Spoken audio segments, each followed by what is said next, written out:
Darang kanin ton at lailwa Sin kualati mampui Eng vang eni len lai lova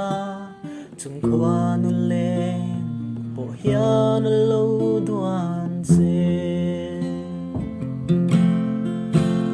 Kay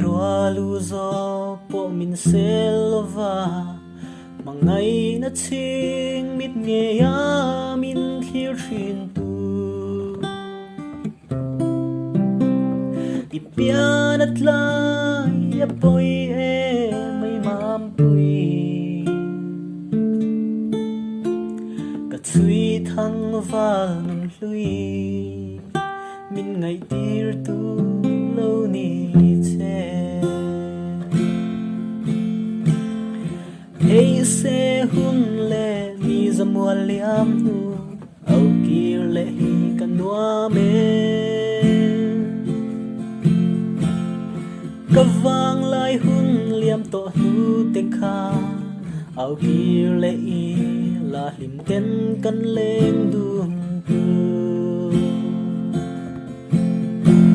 Kay lu zo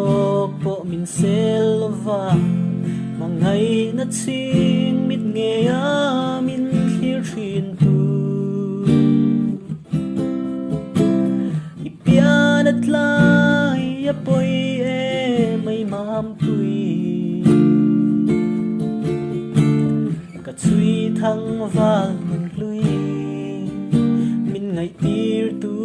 lâu ni che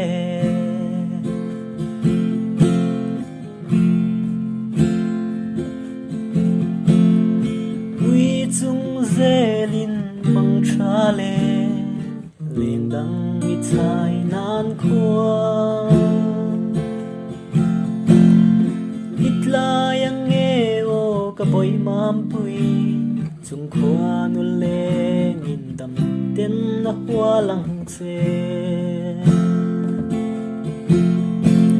Kay lu zo po min selva